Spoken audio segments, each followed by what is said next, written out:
Welcome to the Do-It-Yourself Gourmet. Today we are going to be doing a little bit of shrimp saute. I've got myself a tablespoon of butter and I've got myself 8 ounces of shrimp. Together we're going to combine those when the butter gets nice and hot. Now we're going to spread the butter around. Let it do its thing. Get all nice and melty and hot. Don't take it too far off the fire or that'll kind of defeat the point of making it hot. You're going to let it melt, and this is salted butter, by the way. A tablespoon of salted butter helps get a little bit of flavor in there to start with. We're going to get a little bit of sizzling, and then we're going to toss these shrimp into a nice high heat. Now, shrimp are delicate little buggers. That's why you want to have a nice high heat in the start so it sears them. You're not going to be cooking them for very long at all.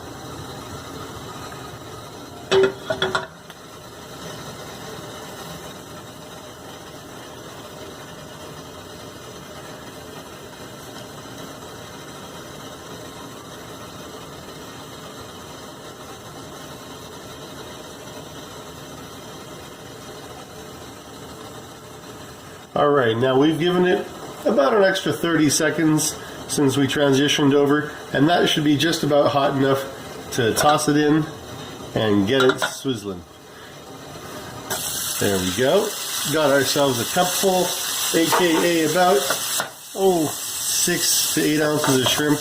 We're going to let that sizzle for just a moment because you want to get both sides nice and cooked. But shrimp doesn't have to cook for about 6 minutes total. 3 minutes on each side when the fire is nice and hot. You can do the math, or you can look to see when the shrimps start to turn opaque. Because when they start to turn opaque and get a little more plump and firm, that's when they're becoming cooked. Now, you don't want to take them too far past that point, because that's when they get overcooked. So you give them a nice little flip, get them cooked around, and you let it go at it for about a good solid 2 minutes. Move them around as they go. Little shaking intervals of 2 minutes or so, maybe 1 minute depending on how the high heat goes.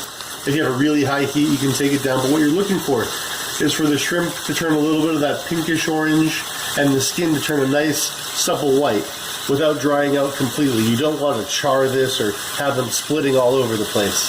The key to keeping shrimp tasty is to make sure they stay moist in the middle. As with most meat, you don't want to have it overcooked and leave the proteins tensed up too tight. Now this is getting close. What we're going to do now is we're going to take a pinch of salt and then just a sprinkle of garlic powder. Now fresh garlic works too. It's great. But if you have garlic powder around, you put that in about halfway through the cooking, and this is literally just a littlest pinch of salt, not too much, just a little bit of fun. You let the garlic soak into the shrimp as you go. Now you give it another little toss. You'll notice that the shrimp are starting to turn opaque again. Keep it towards the edge of the pan. They can help them cook themselves together, share the heat as it gets hotter. It'll also give you a nice little side of the pan, and when that side gets hot, you take it back and give it a good little final sear. Now we're going to give this about a minute and a half.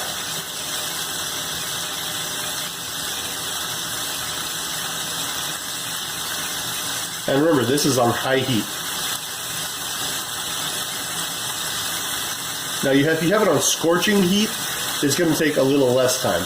But this is a good high heat with a nice open pan for most standard home ranges. Now, that's got a nice sizzle, and that's going to help the garlic get in there with the juices. These shrimp are almost done.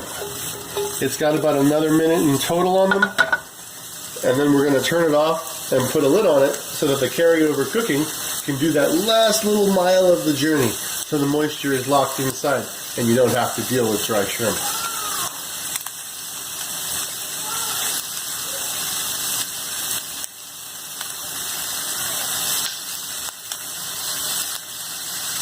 And now this is also where, if you wanted to at the end, you could toss a little white wine in there and deglaze it with something delicious or some kind of spirit, but do be careful because that's where the skills for flambe have to come in. Now this is about done. We got 30 more seconds to go, and then you'll have a nice little sauteed shrimp with butter. We're going to heat that pan up one last time. after we took it off and spun it around. Let them get a little bit of nice little sizzle on the side. And then we'll throw that lid on right there. We'll give it another 30 seconds just to steam that last little bit so that you get nice soft shrimp. And then you let the protein rest for about a minute after that. Alright, we're back after that last minute, and that was a full solid 60 seconds. Pull the lid off, give it a little last toss. Those shrimp are good to go. We turn the fire off. We put the lid back on to let it sit. Take it off of the hot burner and let the carryover cooking do its job. And let it just rest. Give it a minute, and then we'll plate it and show you how lovely it looks. And in the end, after they've rested a minute, we've got himself on a nice little plate there. We've got it with a little bit of cocktail sauce, mixed in a little spicy jalapeno inside of there. You can use a base as you like, add to it. Sometimes if you just use ketchup and add spices, it works great too. Do-it-yourself gourmet folks, we've got yourselves little shrimps. They're the 60 to 70 per pound count. They have no heads, they have no shells, but they were sauteed with butter and garlic, and boy don't they look nice. Do-it-yourself gourmet. We'll see you next time.